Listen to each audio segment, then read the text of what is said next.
Hello and welcome to Single Parent Success Stories. Today's guest comes to us from California. Her name is Sarah Armstrong. Sarah is a good divorce proponent and author of The Mom's Guide to Good Divorce: What to Think Through When Children Are Involved. She defines a good divorce as one that puts the children first and offers a wealth of information about the benefits of a good divorce on children. Sarah's daughter Grace was 7 when Sarah and her husband divorced. Now Grace is a freshman in college. For Sarah, that is a success story. Welcome, Sarah. It is a pleasure to have you. Irina, great to be with you. Thank you for having me. Thank you. So please share with us your story, how you became a single parent and what are some of the things you struggled with? Well, I think to start, it's interesting.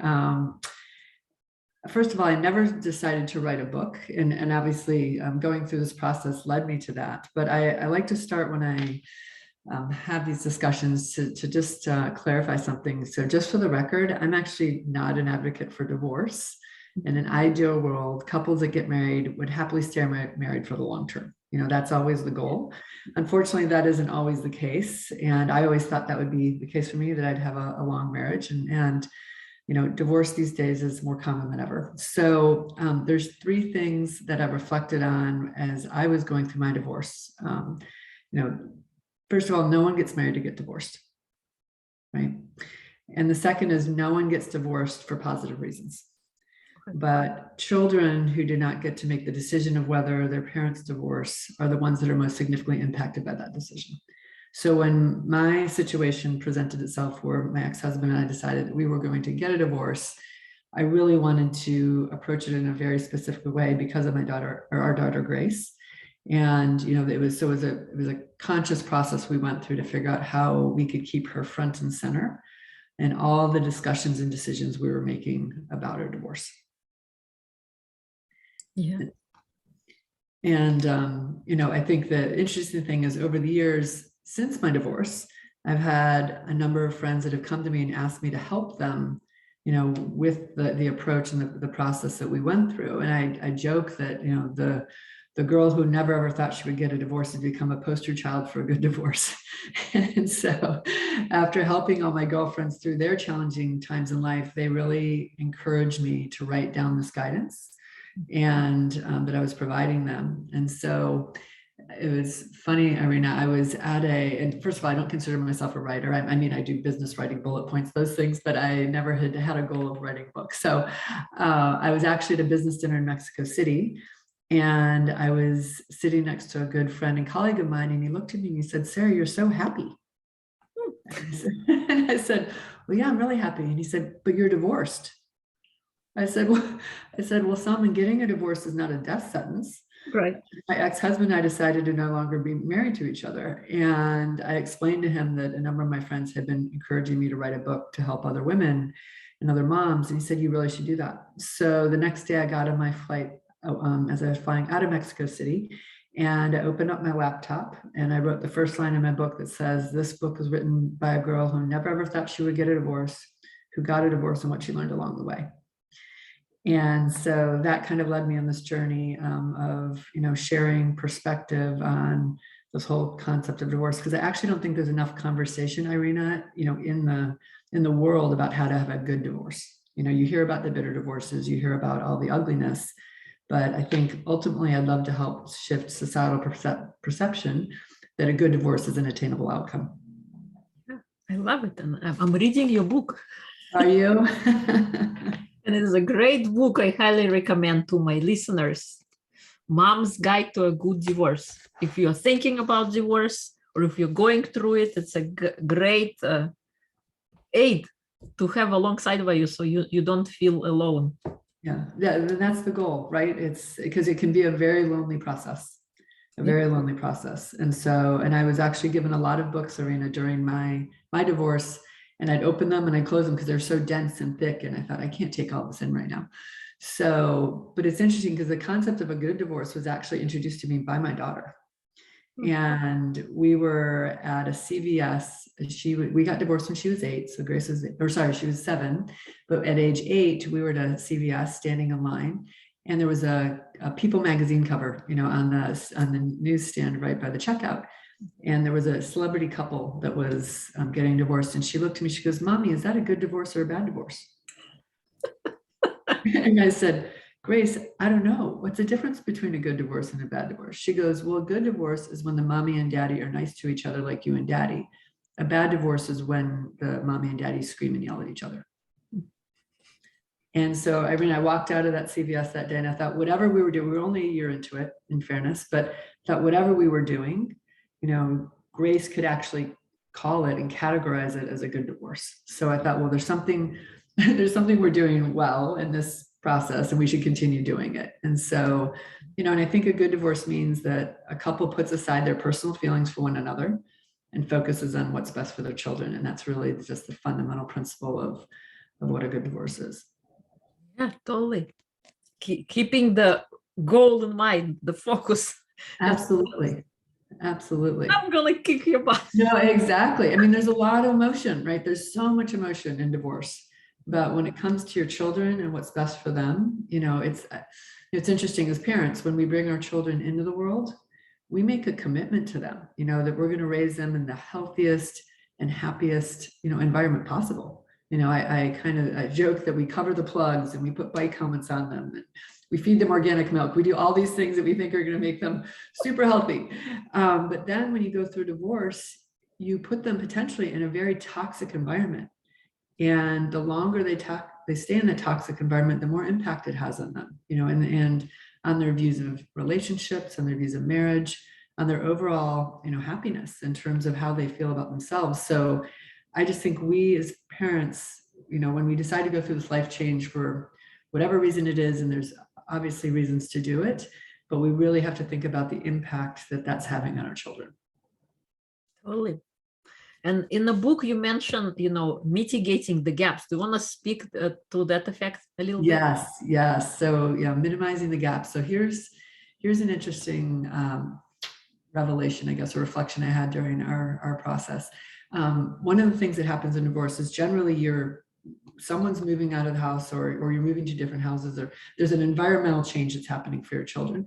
In our situation, Grace and I were going to stay in the home that we were living in during our marriage, and my ex-husband was moving to another home.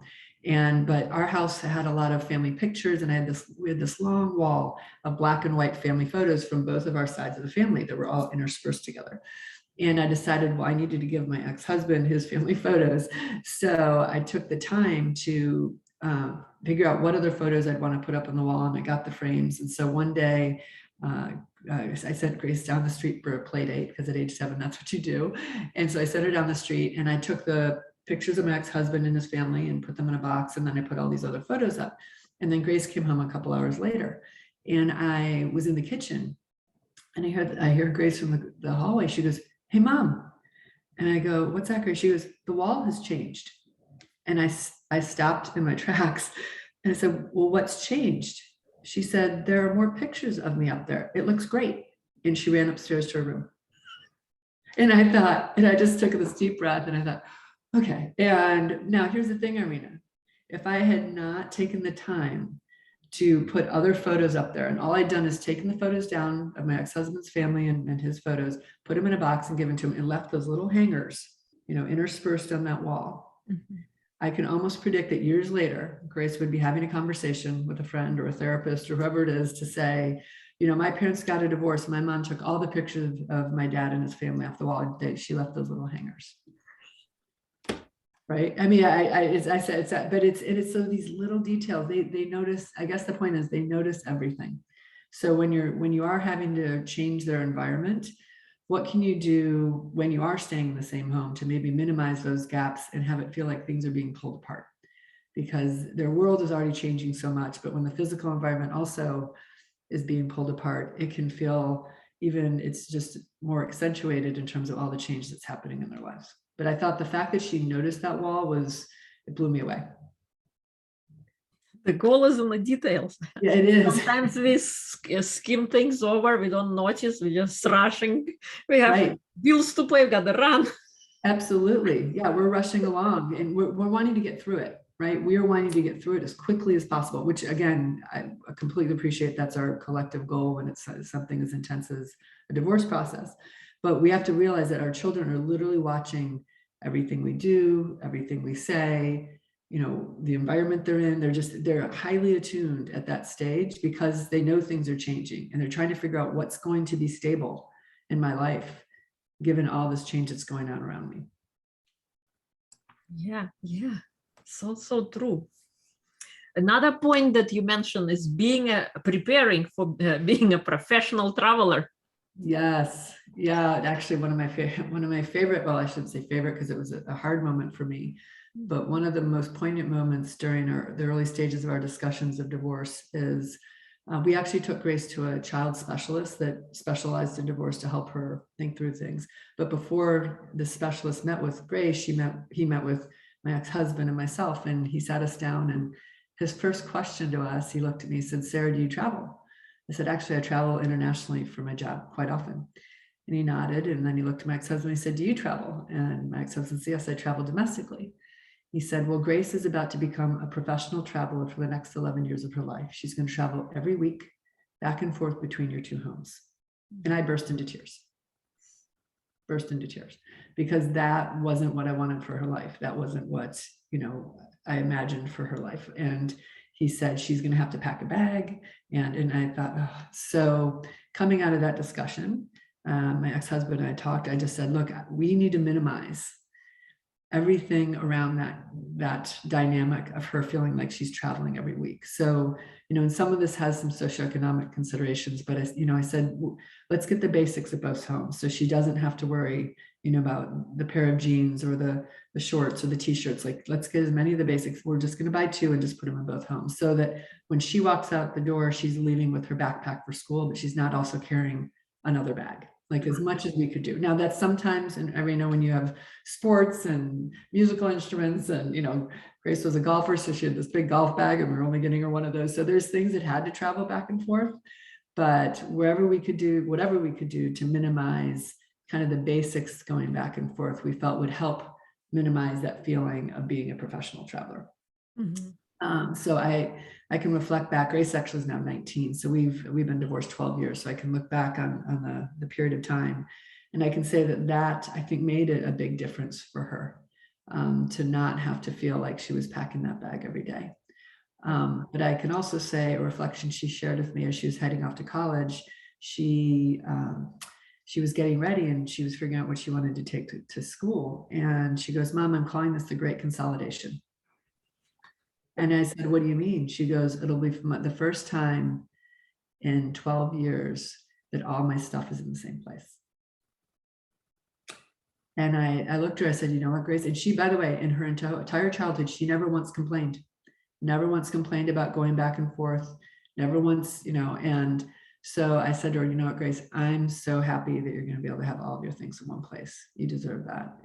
And so it was just an interesting reflection for her, again, 12 years after really, heading into young adulthood, that she could reflect on that, but she didn't say it in a, she wasn't blaming, it wasn't a blame, it was just a reflection on kind of the reality of her life. But so, yeah, so I think that Prepare the Professional Traveler is a big one that we really had to reflect on as we thought about the dynamic we were wanting to help Grace manage throughout time. And the other interesting thing, Irene, is as things would get unbalanced, like there were too many socks at one house, or whatever the case was, I always said to my ex-husband, "That's not for Grace to worry about. One of us has to go through and figure out, does she have the right stuff here?" Because again, she's having to look, we're not living across two homes. She is. Right. And, there'd be a morning where she would come down and say, "Mom, my dress shoes are at Dad's." And it's right before you're supposed to be leaving for that thing. And instead of, getting upset about it, I have to stop and think, first of all, that's not her problem.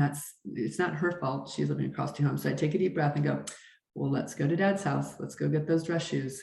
And so it was just, again, just realizing that your children are not the ones that chose to be in the situation, but sometimes they're put in a situation where it feels like they should be handling this, as a child. And I'm like, no, that's for us as their parents to help them through that, because it was our decision to put them in this position in the first place in terms of a two-home situation, living across two homes. Right. Yeah, it's totally like you're thinking of the kid and not we have to worry about those things. Did you do anything to manage the schedule Like, did you keep a calendar? Great question. Yes, actually, yes. We kept a Google Calendar that that my ex-husband, myself, Grace, and our nanny could all see, and it said where Grace was, you know, in any activities, anything. If my ex-husband and I were going to be out of town, it showed our collective schedules, and we really found that that was helpful. It just provided the transparency. It was on the home computer on our kitchen counter that she could pop open, and if she needed to see anything. But it was definitely a key part of us managing the back and forth between the two homes. So yes, the calendar was important. You know, I also think communication, you know, again, every divorce situation is different, and every dynamic between a couple that's gotten divorced can be very different in terms of how much they are able and willing to communicate with each other. But what we generally did is I would keep kind of a running list of things I might want to discuss with my ex-husband, and then we'd find a time and just run through them quickly versus talking to each other or pinging each other constantly every day. If it was a timely thing, obviously we would communicate, but I didn't feel like if we decided to be divorced, we don't need to be in each other's day-to-day lives all the time. That's, you know, why we've gotten a divorce. So I think it was a matter of how do you manage the ongoing communication of co-parenting, you know, your children, but without it being such a minute by minute, day by day thing. And so how do you put that structure on the communication was something that we also tried to be conscious of. What would you say was the most overwhelming part in your divorce or after divorce? Yeah, you know, I think the most overwhelming, I think the hardest part, I would say, are the holidays for me personally. I think the emotion of, so we alternated holidays, and what I realized is the holidays that I didn't have Grace, it was hard for me to be around the other children. So I have nieces and nephews, like, and I would, you know, if I would go to Christmas with everyone, but Grace wasn't there, I was like, well, something's really off. This doesn't feel good. So I decided to really change the way I approach holidays. So the holidays I was with Grace, we would be in family settings, and the holidays I wasn't with Grace, I would go away with my significant other, and we would go off and do something, but I didn't put myself in those situations where it was so apparent that she was not there. And so that was something, and that was probably for me emotionally the hardest part of the dynamic. You know, that first Thanksgiving was not fun, and I realized, okay, wait, I'm not doing this again. So that's the thing, that year first, you know, the first year after divorce, you have a lot of things that you go through, first birthdays, you know, first holidays, first school plays, first sporting, you know, all these things, and you have to figure out what works, you know, from those that year first, and what are the things you say, you know what, I did it once, but I'm not doing that again. That didn't work for me, or that didn't work for my children. And so I think it's a matter of being very open to the fact that you're doing the best you can that first year, but you can make improvements, you know, year on year over the course of time to make it better and to make it work for you. And sometimes it feels really hard that first year. I use the term that you're almost in a divorce hangover that first year. You know, literally you're recovering from a divorce hangover. And so what can you do in that year first to kind of get through it and get out of the fog of the divorce and get into a clearer view of what you want your life to look like and your children's lives to look like post-divorce. But you also have to give yourself the time and the space to heal and to appreciate that this is a big shift for everyone. So there's just a lot of emotion, and there's a lot of dynamics we have to process and work through that first year. I so resonate with the fact, you know, being in the fog. Yes. I was myself there, and I wish I was like, I could have a time machine and I could go meet my future self to decide what's the right step to take. Yes, and we don't know, again, because none of us grew up saying, oh, I'm preparing my life to get divorced, right? This isn't something we prepare for. You don't make this a plan, right? This is not part of the plan. So I think the hard part is as you go through it, and that's why I felt so strongly once I was encouraged to do so, to write down kind of the things to think through when you go through it, because there is so much to think about, and you're in a bit of a fog. There's so much coming at you, and you're just putting one step in front of the other, right? In those days. And so I think being able to also look ahead in terms of the life that you want to create, and knowing that that will happen eventually. You know, it's going to take some time. You have to give yourself patience and know that this change will take time to get to that stage. But yes, I think fast forwarding and knowing that there's a positive side to life after divorce. And that's what I really want to build a belief in society that that is the case. But you do have to kind of handle things in a certain way for there to be that positive side, right? For there to be the potential for that. And one of the moments that actually struck me during my divorce about that dynamic is we were at a parent-teacher conference with Grace when she was in 6th grade. So we had been divorced 5 years. And this parent-teacher conference, Grace attended with my ex-husband and I. So we were there with her teacher. And it's an hour-long conference. And at the end of it, the teacher stops and she says, "Are you two divorced?" And I stopped, I looked at her, I said, "Yes, actually, we've been divorced for 5 years since Grace was in 1st grade. She said, "I had no idea." And I looked at her, I said, "Well, it didn't occur to me to tell you. Like, I'd like to come and say, we're divorced. We just want you to know we're divorced." And she said, "You know what? It is amazing how rare it is to have two parents have the ability to come into this office and sit down with me for an hour and talk about how their child is performing in school." She said, "It is very, very rare." She goes, "And it makes me really sad." And I said to her, "That makes me really sad too, because what's more important to parents than their child and how that child is doing, in school on a day-to-day basis? And what signals it's showing to your children that you can't even go and sit and have that conversation about them for an hour?" So those are the moments, post-divorce. It's like, reflect on how do your children deserve for you to both be there. They deserve for both of their parents to be at sporting events, or at the school play or whatever the case is. And so, how can you set aside those emotions as I talk about, which I know is really, really hard, and say, this is what's best for our children. And, so that's, again, one of those things, but it is post the fog. How do you really get into some semblance of understanding of what's important relative to your children and put that as the priority? Totally. I totally get it where Yeah. you're coming from. Another point you mentioned in the book is also mom building your compartmentalization muscle. I know Yes. that women, Yes. we always think about gazillion other things that are going on. Yes, no, it's a great one. It's a great one, Irina. That point actually builds off of what I just talked about. It's we always talk, I do Pilates, so people talk about building a strong core, right? A strong core muscle. And I actually think one of the most important muscles we as humans can build is a compartmentalization muscle, because there are times when you need to let your emotions roll and feel those emotions. And there's times when you need to actually compartmentalize them and which allows you to go through that birthday party where your ex-husband is there, or whatever the moment is. And, reacting to things in a way that your children, again, are going to reflect on for years to come in terms of how you were handling things. And so the building the compartmentalization muscle is about practicing that ability to say, you know what, this is a moment when I'm not going to react in the moment. I know I probably have emotions around this and I will deal with them. But right now I need to show my children that what's most important is getting through this moment in as positive a manner as possible.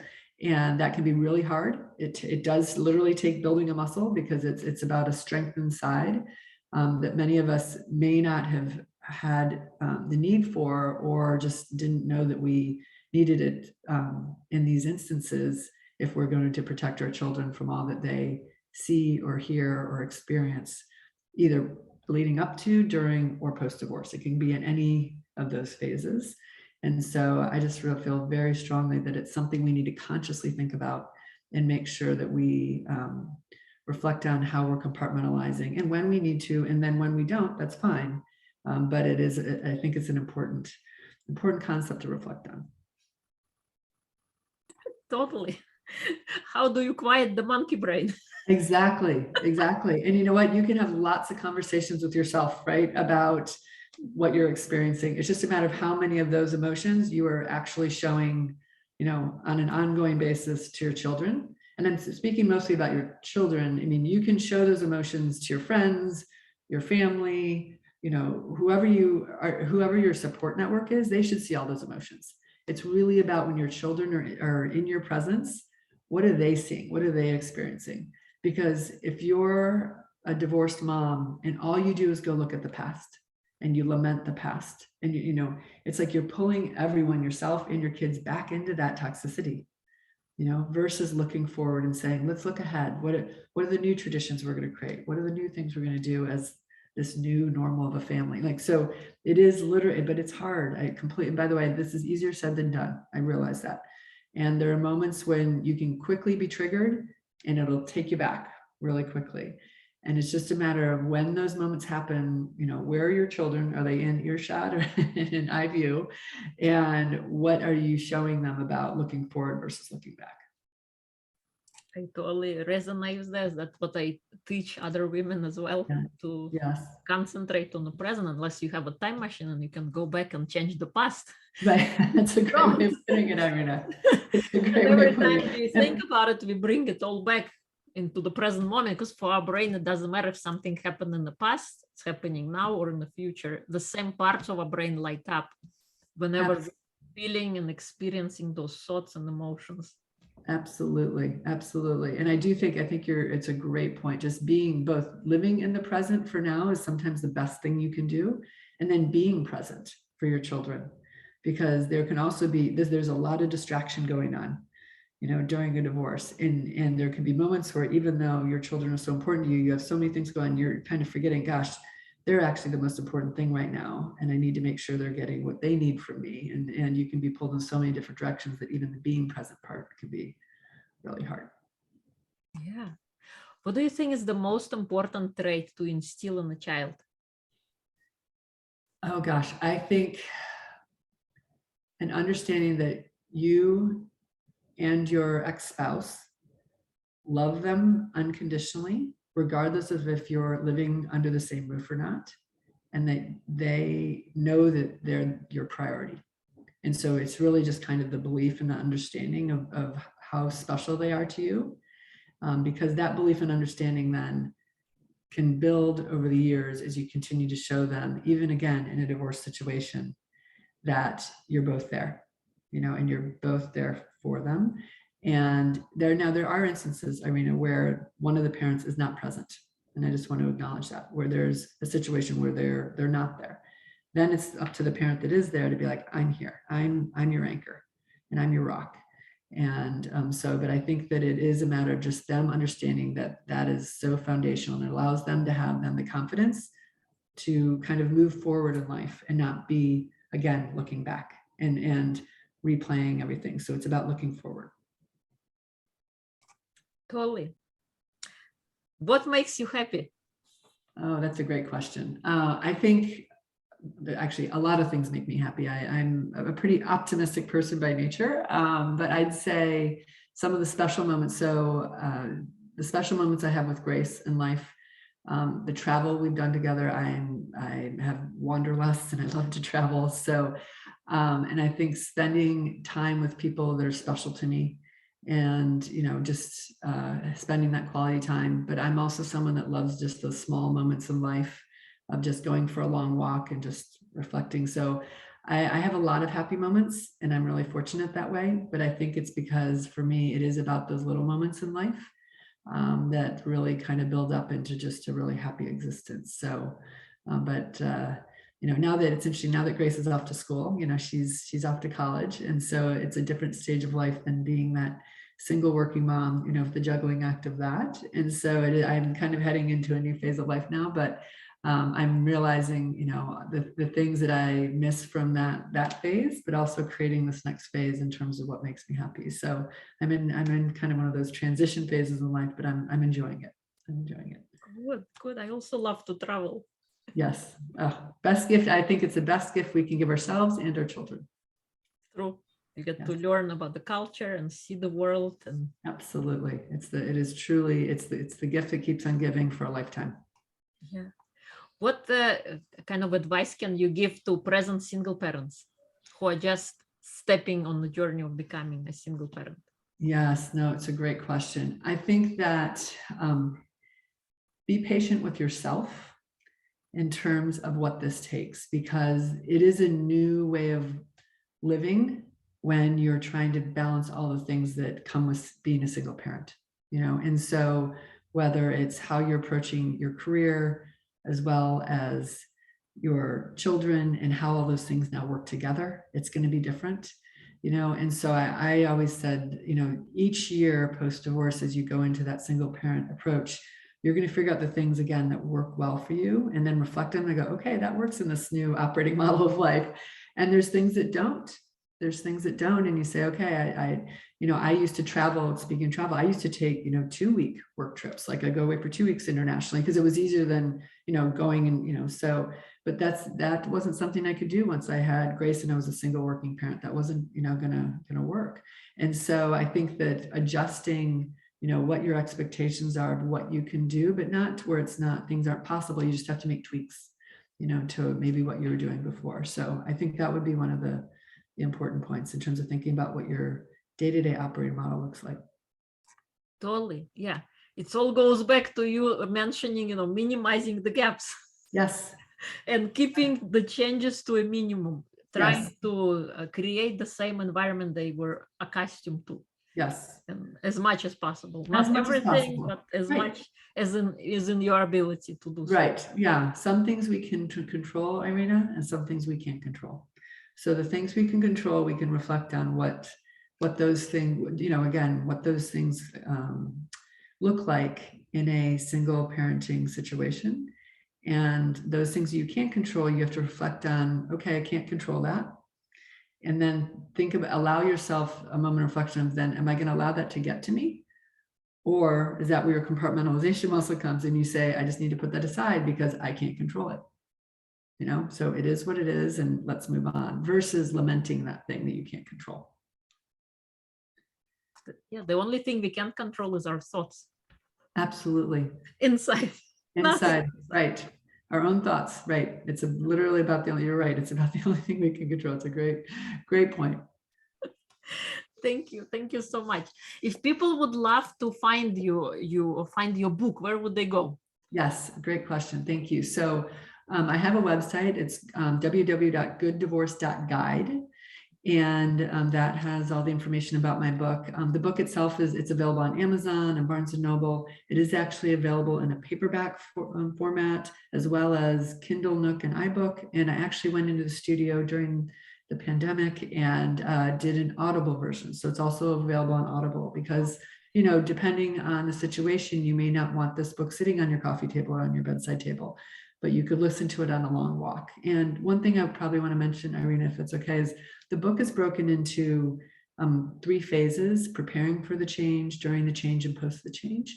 And it also has, it's broken into bite-sized pieces of guidance. So basically a topic per page. There's about 185 plus topics in the book, but you can just go in and pick the topic that you're wanting to reflect on, and then you can set it aside. It's not meant to be a book that you read cover to cover because it depends on where you are in your process, but it's meant to be a book that's there for you when you need it. And when you need that moment of, gosh, I'm trying to think through how to handle this specific topic or situation. And I actually, right after I wrote my book, I did a book launch at Barnes & Noble. And a couple of weeks later, I was in the grocery store in the produce section, and this woman stopped me.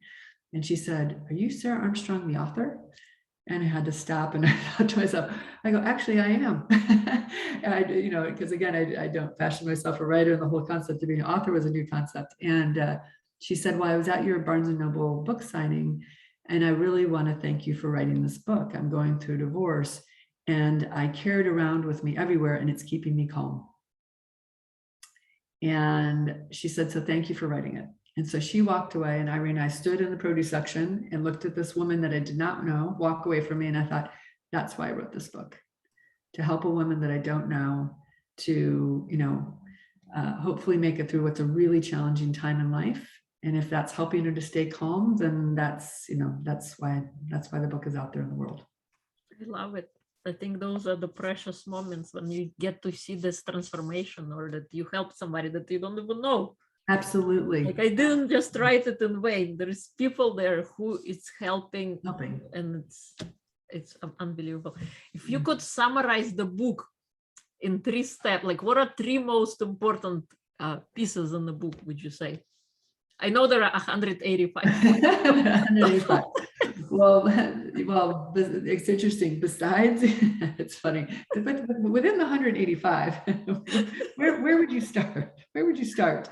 Well, I think the ones that we covered, those big three of the minimizing the gaps, prepare the professional traveler, and develop your compartmentalizer are probably my big three. And I think they're pretty unique insights into what's out there.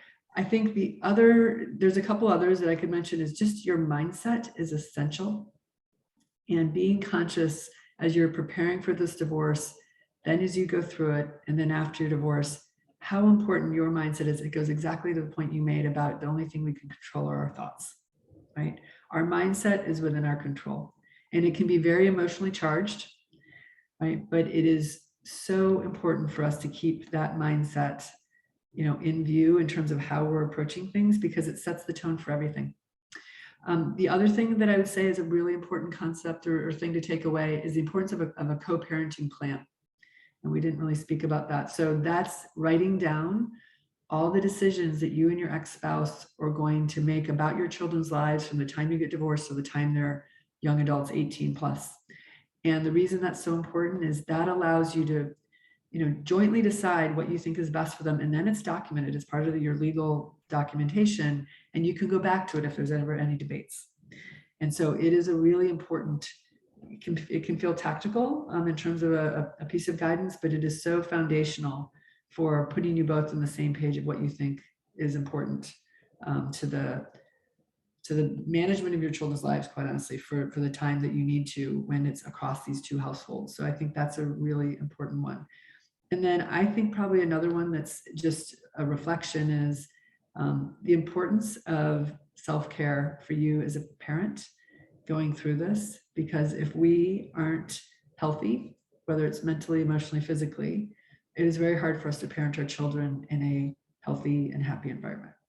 And so a lot of the things that I think happen, especially for moms, I can say that, I say this with love to all of us, is that we're usually the last ones. We put ourselves last, right? We take care of everyone else and like, oh yes, then okay, what do I need?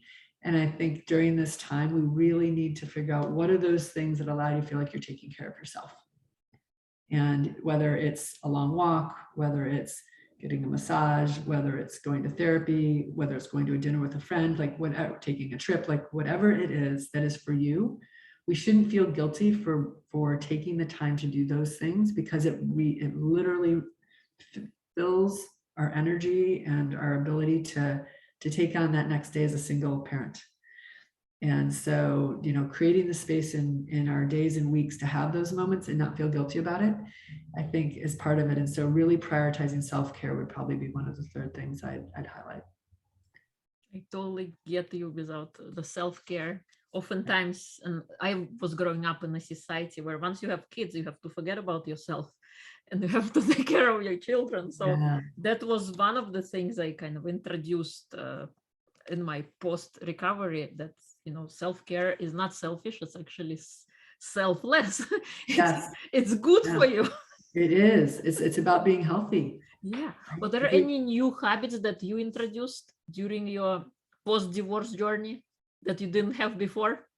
Oh, good question. I think new habits, I think probably the one that I do even more is I walk a lot, and I process a lot when I walk. And so I started walking, but I think post-divorce, it became even more important for me to create that time and space for those walks, because that's when I was not with Grace and I could process emotions and thoughts and think through all that was happening. And so I felt that was very therapeutic for me. And now it's so foundational to my day-to-day. And I do think it was probably something I probably underestimate now looking back, and how much those walks were helping me to heal. Yeah. They were helping me to heal. And so I would put those running shoes on and I'd walk out the door, and, I processed a lot, and I do think it was a healing process. Yeah.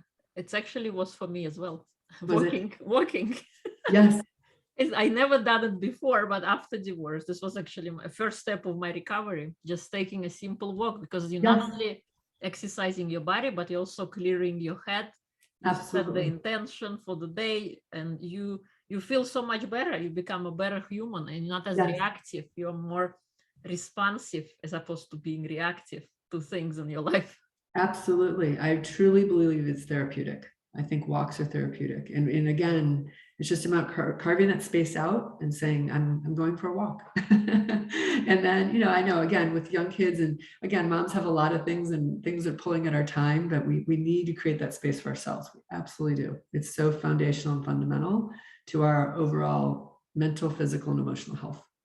Yeah, totally. I totally agree with you. Yeah. What do you want to be remembered by? Oh gosh, that's an amazing question.